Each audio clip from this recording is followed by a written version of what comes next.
everybody. This is Cody the Koala. He's going to join us. I am so excited to talk with you all about React Server Components. My talk is titled, "And Now You Understand React Server Components." And it's my hope is that I can say that at the end of this talk. We'll see. Wish me luck. Okay, before we get started, anybody who's been to one of my talks before knows what's about to happen. I'd like everybody to, if you're physically able, join us, stand up. This is moving your body to get blood flowing because your brain needs blood. So stretch out your arms in front of you, squat down like this, and come back up. This is an air squat. Do I need to come over here and demonstrate that? No, just, we're going to do 12 of these together. Count with me. Ready? 1, 2, you got to count. 2, 3, there we go. 4, 5, you're already feeling it. 6, the blood is going through your veins. 7, 8, 9, I'm seeing some smiles. You want to start over. 1, no, 2, 9, 11, 12. Okay, stretch over your head as high as you possibly can, and even higher than that. And then over to one side, and over to the other. Okay, now you can sit down. That feels great, yeah, right? So I understand that when you clap, I drink. Is that how this goes? Okay, sounds like a messed up drinking game. So this slide showed up earlier. My face showed on it too many times, and now it's been corrected. So here are the people that were supposed to be shown earlier. Love these people. They're awesome. So thank you all for being a great community. So let's get into it. Back in 2020, when the React Server Components was announced, I remember some cognitive dissonance. I was like, why am I not super stoked about this? I'm normally so stoked about what's going on in React. And I thought, oh, well, Remix solves all the problems that they described when they announced React Server Components. So I guess I'm not excited because Remix already solves all those things. Well, it turns out I was wrong. I was missing something. And if you had a similar feeling, you're also wrong. You were missing something. And eventually I came around. And there are a couple things, really important things, that React Server Components can do that Remix cannot do it by itself. Next can't do it by itself. None of these frameworks can do by themselves. React Server Components is an enormous innovation. And my hope is that I can bring you on in my journey of discovery for for React Server Components and how they really work.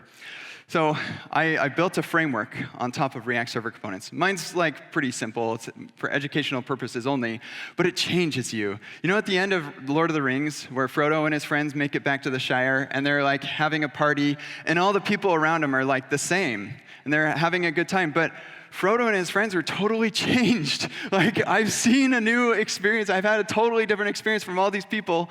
And so now I'm Mary over here, feeling totally changed. And here we've got some other Redwood and Waku and Remix. Oh, sorry, not Remix, goodness. React Router v7. And we made it to Mount Doom, and we threw the ring into the fire. Huh. That's interesting. So maybe you're feeling like, I don't understand React Server Components, and at this point, I'm afraid to ask. How many people are feeling that way? Really? You're all like, it's no shame at all if you're worried about, maybe you're too afraid to raise your hand. I guess I should have thought about that. My goal is to explain it in such a way that it's simple enough for anybody to understand. So hopefully I managed that in this talk. And the way that I'm going to do that is we're going to build a framework with React Server Components together. And I found that this is an extremely efficient way, or maybe not the most, sometimes it takes a lot of work, to be clear, but it's a really great way to really understand a technology. It's just build it yourself. It doesn't have to be perfect, but just getting the mental model right. I learned this from my friend Merritt Christensen, who I think is in here. I was learning JavaScript, and he said, hey, if you build _JS, you'll really learn JavaScript. I never did it, but I've carried the advice with me forever, and it's really been helpful. So just like a speed run, if we're playing Legend of Zelda, they always have these rules of their speed runs. And so we've got a couple rules ourselves. We're not going to be using a bundler, no TypeScript, no JSX transform. We're just importing create element as H for hyperscript from React. No optimizations, no dependencies, with the exception of official React, React error boundary, and Hano.js. And the reason that I'm doing this is because I don't want you to be distracted by all of the many other tools that we use day to day as you're trying to figure out what are the pieces that make up React server components. Is that a Webpack thing, or is that like a React thing? So we're going to go no dependencies. What we're building is an API to fetch and render server components, a bundler to bundle and render client components, which is not actually a bundler. It's a node loader, which is a runtime module transformer, and a router, a client-side router, so that we can update our server components. A couple of things I'm going to take for granted also. You're already really optimistic about RSCs. I'm not here to convince you that RSCs are the bomb. I'm just here to help you understand them. If you want to be convinced that RSCs are amazing, then watch Evan's talk yesterday. It was phenomenal. Yes. Yeah, clap for Evan. That was so good. And yeah, it was so good. And then I also assume that you know the basics of RSCs. If you don't, then go watch Lydia's talk yesterday, also a very good talk. And actually a lot, I feel like ReactConf is React Server Components Conf, and plus React Native also. You're not, or you are smart enough to not do this in production because, again, we have no dependencies, no optimizations. What we're doing is not good. We're learning, though. And you're also willing to dive in for details later. So if you, actually, how many of you have gone through EpicReact? A couple of you, wow, awesome, thank you. So EpicReact v2 is what I'm working on right now, and what we're going to be going through is a part of EpicReact v2. We're going to kind of get a preview of the workshop that I have for building React Server Component Framework. So if you want to dive into the details, you can go to that repo right now and go through the whole workshop on your own. Here's the app that we're building. It's a list detail view. We've got the ship ID and the search params and the URL. Pretty basic standard single-page app. So not even static site generated or anything like that. Just very simple. Keep it simple. No client router either. So every click is going to be a full-page refresh, everything. The project also trying to keep that simple. It's a database, public directory for static assets, server, and our UI. OK, so now I'm coming to the computer, because we're going to explore things a bit. So this is our app.js at the start. We're fetching some data, and we're passing that to the use hook, which rocks, by the way. And we're rendering that with that data with our app. So pretty simple, straightforward stuff there. And then our server is just serving some static assets. We've got our API endpoint that is sending all of the data that our UI needs. And then we have our, this is just a SPA, right? So any other request sends the index HTML. Man, that's a throwback. Let's move over to RSCs. What does it take to move over to RSCs? How is RSCs different from what we've been doing for a really long time? So with the current app, we're going to request data, and then we're combining it with React components, these templates, and poof, we put them together, and now we got React elements magically, and then we send that off to React DOM to turn it into DOM nodes. Right? So the poof part that creates the React elements, we're just moving that over to the server. So actually, not a lot changes when you move architecturally when you're switching to RSCs. It's just taking that computation of creating React elements, moving it over to the server. The tricky bit is how do you get those React elements to the client? And so that's what we're going to be doing here. So here's our API. It's just returning some data. This is what we're going for, the RSC payload. You've seen it a couple times today. I'm not going to dive too deep, and yesterday. I'm not going to dive too deep into the actual format. Some of you are thinking, why couldn't it have just been HTML? Isn't that the format of the web? Like, why couldn't this have just generated HTML? We already do that with server rendering, but there's a really good reason. We'll talk about that here in a second. So we need to create this format, and the way that we're going to do that is in our server. We bring in, I just realized, that's kind of small, isn't it? I did look at this earlier. Oh, I can't bump it up either, sorry. Dang, I looked at it earlier. OK, so the way that we do this is with render to pipeable stream, but it's coming from this package called React Server DOM ESM. That is actually not published. This is inside the React repo, and it's not published for a good reason, because it's missing a lot of optimizations. Don't do this in production. But render to pipeable stream knows how to take React elements and to convert it into that format. And so here in our API endpoint, instead of data, we're getting props. And then we pass those props to our app component, which we're now importing on the server side as opposed to the client. And we pass that into render to pipeable stream. It turns those elements into that RSC format and sends that off to the client. And then here in our UI side of things and the front-end side of things, we have rendered a React Server DOM ESM client.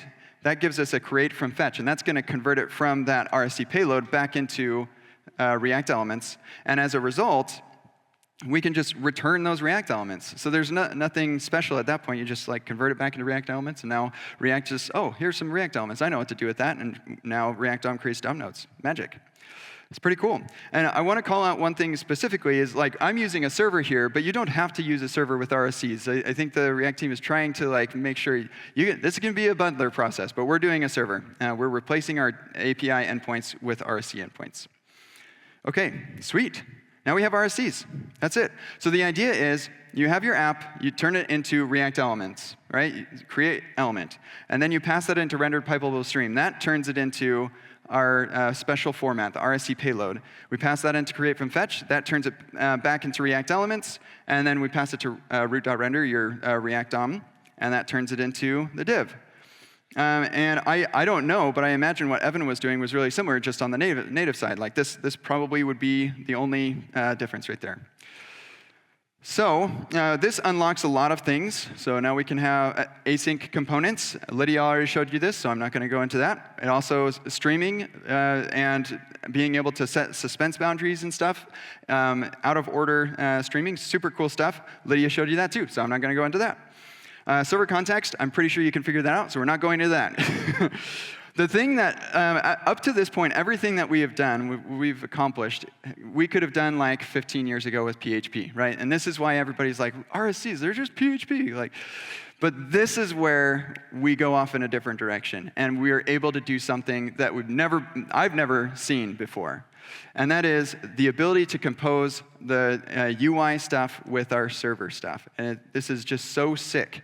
But there's there's something that is important or kind of tricky about use client, which I think is why it's been hard for people to understand RSCs. So here's the use case that we're going to support. This is a little editable text thing that I've got here. So it renders a button. When you focus on it, you hit enter, and it changes to an input. Then you can make a change. You hit enter, and submits. Shout out to Ryan Florence. I stole his code from Trellix.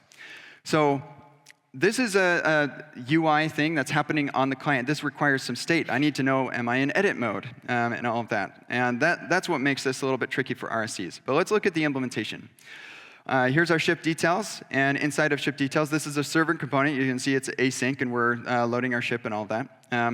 Right here, we're rendering the editable text component.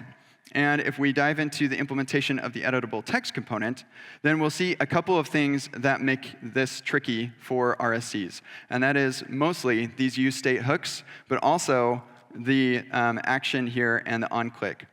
So these things can't be serialized. A thing that I've heard a lot of people say about RSCs is it's just serialized JSX. You take JSX and you stringify it, basically. And I like that idea because you cannot serialize something that's in memory. Like, of course, we could somehow figure out how to persist it, but what happens when the user makes a change on the client and now they need updated server components? Like, where does that state go? Like, how do we reconcile that difference? We can't serialize this state. And so it has to live in kind of a different environment when we're generating our server components. And so what we do is we add this use client directive to the top, which Dan taught us yesterday is a door into the client world. I actually really like that metaphor. So if you missed his talk, go watch that. It was awesome. And this enables our render to pipeable stream to generate this in the output. So it's just a reference to the client component. So rather than being the actual output from the client component, we're not going to call anything in that client module. Instead, we're just going to have references to all the exports from that client module and a mechanism for loading those modules. So here we have, this is the path to that module, and here's the namespace or the export that we're going to be getting off of that. And then throughout the rest of the payload, we're going to be referencing this particular component so that create from fetch can dereference those and get the actual component and render when it's time to render. So how do we do this? It's a two-step process. The first step is we need to take the client module and turn it into something else. Because we can't run those functions, we can't create that state, anything. We are going to turn that module into a bunch of references to the exports. To do this, we're going to use a node loader. The implementation details are different for every, this is why we've got Webpack integrations and stuff like that. But for our simple scenario, we're going to import the server register RSC loader file when we start up our server. That's going to register the RSC loader. So if you're familiar with node loaders, this is like familiar to you. If you're not, it's not a big deal. Just think about a node loader as like, here's the module that's importing things. Here's the module that's being imported. As it's importing, it's coming back, and we've got this little thing in the middle that takes that string and converts it to something else before it gets to the importing module. And so this is what that loader looks like. Thank you, Sebastian, for writing most of it. But I added a console log right here so we can actually see what does the module look like when it's been transformed. So let's take a look at that. This is our source. It goes through our node loader, and before it shows up at whoever's importing the module, they're going to get this. And what this is, again, another implementation detail of this particular package, but the idea is we're taking all of the exports of the module and creating these client references, because this is a client module. We'll pass in this function that if somebody happens to call it, they're not supposed to, and it should never happen, but if they do, then we're going to give them a nice error. But then we also provide the location of the module, and then the export that we're representing. And with that information, we need to actually take this file and convert it to something else. We basically need to chop all this extra stuff off, because we don't want to send that to the client. That would be silly to send the full file path. And so that's what the next step is to get it into this format, which will happen in our server. We just create a module-based path, and we pass that to rendered pipable stream. Again, implementation detail. And then rendered pipable stream will relativize all of those paths. And then on the UI, we tell create from fetch how to resolve those references to the URLs that they need to access all of our modules. Okay? And so now, with that, we can use client components throughout our application. Composing things, server goes into client, and then we pass some more server stuff, and it's magical, the things that we can do. Again, watch Evan's talk. So cool. But the UI needs to be updated. As the user is changing and navigating around and stuff, right now, they click on a link and a full page refresh, and it technically works, but it is technically awful, so we are not going to do that. We're going to build a router. And the guts of our router, we've got a couple utilities in this UI router right here. We've got our context, so this is only loaded on the client, and a couple other utilities.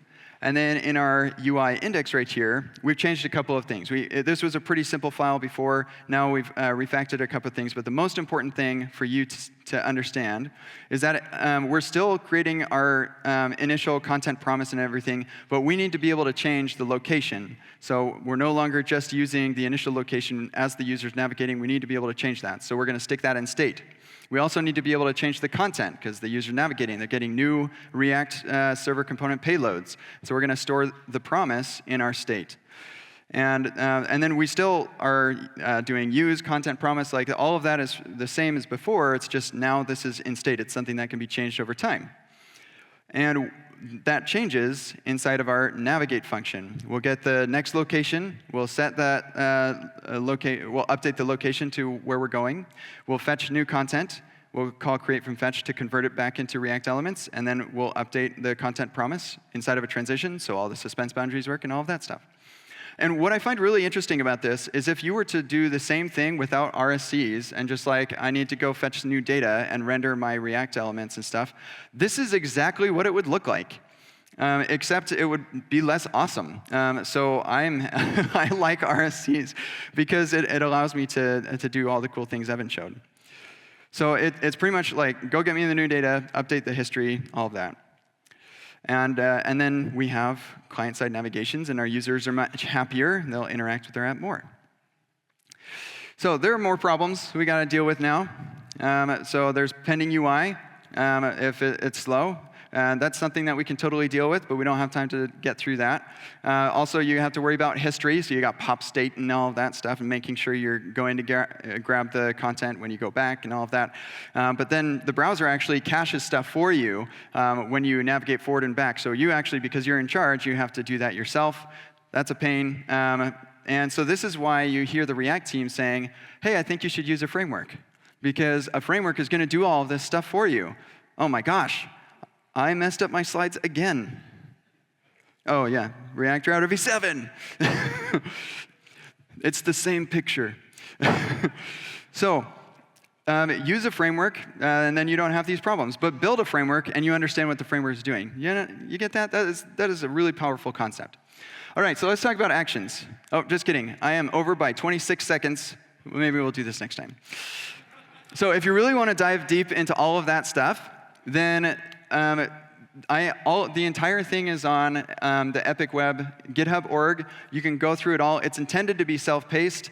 I'm giving this stuff away. I am in the process of recording the videos, and you can go buy those and go with me, travel through the journey with me. But I think that it's really valuable to have this education for everybody. So go through the workshop and dive deeper on these concepts. I think it's really valuable. And of course, give me stars, because that's how I eat, I think. And now you understand React Server components, I hope. You all are fantastic. Thank you so much.